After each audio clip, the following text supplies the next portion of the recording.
Hello everyone, आज हम quadratic equation को सॉल्व करने के लिए जो दो मेथड हैं, पहला मेथड जिसे हम कहते हैं बाय स्प्लिटिंग मिडिल टर्म और दूसरा बाय यूजिंग क्वाड्रेटिक फार्मूला या फिर श्रीधराचार्य फार्मूला। तो सबसे पहले हम यूज करेंगे पहला मेथड जो कि है स्प्लिटिंग मिडिल टर्म।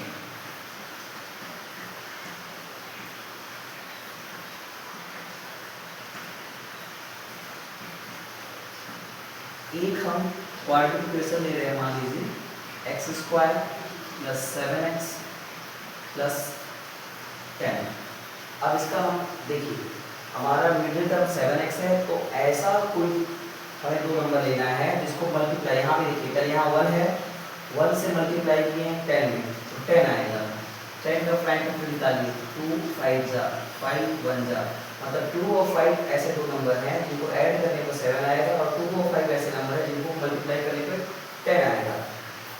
आपको अगर क्लियर नहीं हुआ तो एक बार फिर से बताते हैं। जैसे कि सबसे पहले हमें यहाँ का टर्म लिखना है, एक्स स्क्वायर का कोफिशिएंट क्या है, एक्स स्क्वायर का कोफिशिएंट 1 है, तो एक्स स्क्वायर के कोफिशिएंट को हम लास्ट वाले टर्म से मल्टीप्लाई करेंगे, तो 1 10 जा 10 हो जाएगा। 10 का प्राइम फैक्टर निकालें तो 2 5 जा 5 1 जा 2 और 5, मतलब 2 और 5 ऐसे नंबर हैं जो ऐड करने पर 7 आएंगे और मल्टीप्लाई करने पर लास्ट टर्म आ जाएगा।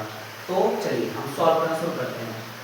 तो इक्वल टू को मान लेंगे let is equal to 0 x square, 7x की जगह में हम लिखेंगे 2x प्लस 5x, और थर्ड टर्म हम एडिटिव लिख देंगे, उसके बाद 0।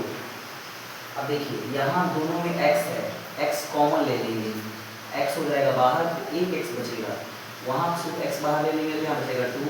यहाँ देखिए 5 और 10 में 2 कॉमन है तो प्लस का प्लस हो जाएगा, और फिर यहाँ पे हो जाएगा हमारा इसमें हम 2 नहीं कॉमन है तो 5 कॉमन ले सकते हैं, 5 कॉमन ले लेंगे और हमारा यहाँ बचेगा x, और 5 के टेबल में 10 हमारा 2 बार में आता है इज इक्वल टू 0। अगर हमारा ब्रैकेट इक्वल आ रहा है यानी कि हम सही कर रहे हैं, x plus 5 is equal to 0, x plus 5 equal to 0, x plus 2 is equal to 0। ये हमारे दो हो गए, लेकिन अभी हमारा कंप्लीट नहीं हुआ है। अब देखिए कि x plus 5 is equal to को हम 0 को इक्वल करेंगे और x plus 2 is equal to 0 को हम करेंगे, ये दोनों हो जाएंगे, x को 0 के इक्वल हो जाएंगे, तो x अगर प्लस में अगर 5 है तो यहाँ माइनस में 5 हो जाएगा, और x अगर प्लस में 2 है तो माइनस में 2 हो जाएगा।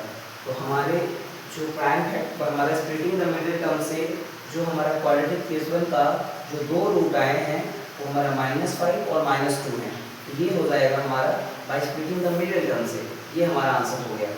लेकिन अगर हम चाहेंगे कि क्वाड्रेटिक इक्वेशन को क्वाड्रेटिक फार्मूला से सॉल्व करने के लिए, उसको अभी हम इरेज करके दे रहे हैं। पहले आपको यहाँ पर डाउट नहीं होगा, अरे रे है ना, ऐसे हो खेलोगे।